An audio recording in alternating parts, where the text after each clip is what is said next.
Kamu pilih mana? Dosen yang gampang dihubungi atau dosen yang sulit dihubungi? Dosen yang suka nyoret-nyoret atau dosen yang tidak suka nyoret-nyoret?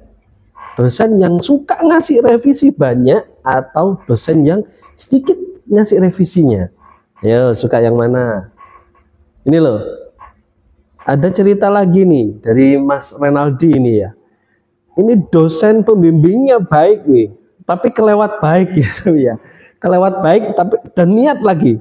Hampir setiap hari loh. Hampir setiap hari bimbingan skripsi. Jadi setiap habis duhur jam 12 siang ke atas itu bimbingan. Setiap hari. Oke. Mantap tuh.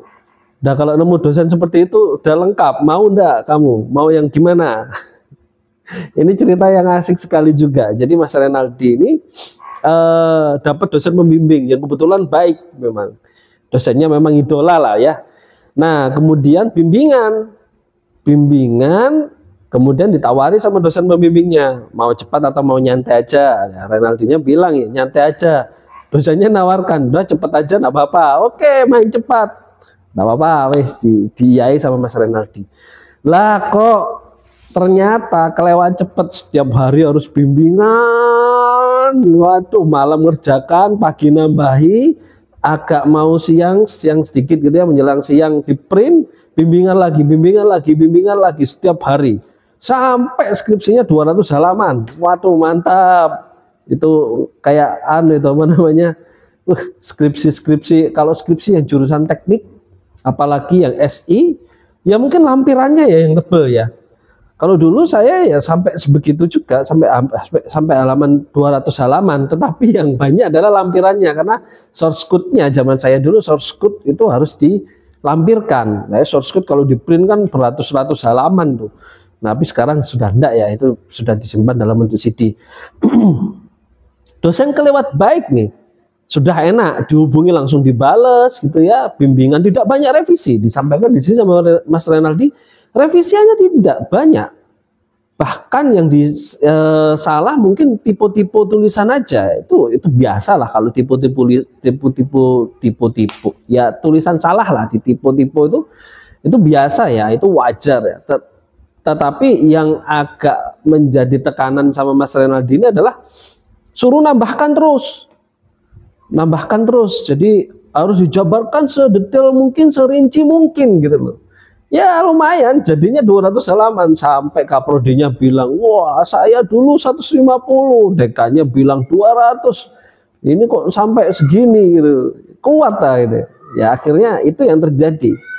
Itulah hasil dari dosen pembimbing yang kelewat baik.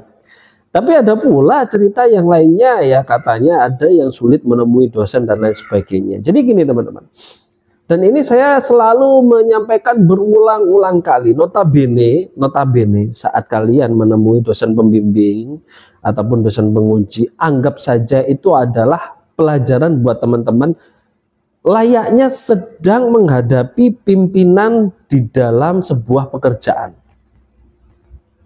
Jadi bagaimana menghadapinya? Ya sudah, apa keinginan beliau, apa yang diarahkan sama beliau, laksanakan. Jadi selama itu masih berhubungan dengan perkembangan skripsi kalian, lakukan. Saya masih berkeyakinan tidak ada dosen pembimbing yang ingin menjerumuskan mahasiswanya untuk berlama-lama mengerjakan skripsi, tidak. Pasti tidak ada. Karena pun kalau seumpama dampaknya lama, ada skripsi berlama-lama bahkan sampai DO, itu dampaknya ya yang kena bukan hanya mahasiswanya saja, tetapi perguruan tinggi juga kena. Jadi makanya kenapa saya berkeyakinan, dalam artian di sini saya tidak membela, dalam artian semua dosen pembimbing benar, tidak. Dosen penguji semua benar, tidak. Jadi memang di situ ada satu ketentuan di setiap perguruan tinggi dalam menyusun skripsi, makanya ada yang namanya buku pedoman skripsi atau buku panduan skripsi atau apapun itu namanya, di mana itu menjadi pedoman dalam kakak menyusun skripsi. Dan ada beberapa hal lain seperti kayak teori di dalam metodologi penelitian, kemudian teori yang ada di masing-masing jurusan yang harus kakak penuhi, yang harus ada unsurnya di dalam penelitian atau skripsi yang sedang kalian buat. Makanya demi menjaga agar penelitian atau skripsi itu sesuai dengan metodologinya, sesuai dengan pedoman atau panduan skripsinya, sesuai dengan jurusan yang sedang kalian tempuh, makanya mau tidak mau harus ada yang namanya pendampingan. Makanya ada yang namanya pembimbing. Pembimbing itu membantu mengarahkan. Nah, kemudian fungsinya penguji apa? Notabene penguji itu fungsinya adalah mengkonfirmasi. Fungsinya apa sebetulnya sebuah penelitian kemudian perlu dikonfirmasi atau perlu diuji? Nah ini, sebuah keilmuan apabila tidak dikompar, tidak didiskusikan, itu tidak akan sebuah keilmuan itu tidak akan teruji gitu loh kebenarannya. Makanya agar sebuah keilmuan itu terjadi sebuah kesepakatan di dalam kesamaan pemikiran, makanya harus dikompar, harus didiskusikan. Dalam bentuk apa? Ya dalam bentuk seminar proposal atau mungkin juga dalam bentuk seminar hasil atau ujian skripsi. Nah, arahnya cuma seperti itu teman-teman. Arahnya cuma seperti itu. Jadi sekali lagi janganlah skeptif kepada dosen penguji ataupun juga dosen pembimbing. Nah, ini lagi yang sering saya sampaikan juga. Kalian jangan perlu, udah usah takut sama yang namanya dosen pembimbing. Dosen pembimbing itu harusnya mendampingi. Mendampingi apa? Mendampingi teman-teman saat melakukan penelitian, mengerjakan skripsi. Agar sesuai dengan poin-poin yang tadi sudah saya sampaikan. Sesuai dengan pedomannya, sesuai dengan matpennya, sesuai dengan bidang keilmuan, sesuai masing-masing jurusan, dan lain sebagainya banyak. Nah, sebetulnya arahnya seperti itu teman-teman. Jadi, enggak usah teman-teman takut sama dosen pembimbing. Takut sama dosen penguji berarti boleh. Ya oke lah. Silakan takut, tidak ada masalah. Tetapi alangkah baiknya kalau seumpama tidak takut juga, kan lebih baik juga. Selama kakak yakin itu mengerjakannya adalah yang dikerjakan secara sendiri, oke? Kemudian yakin bahwa itu penelitian benar-benar dilakukan, ya sudah sampaikan saja.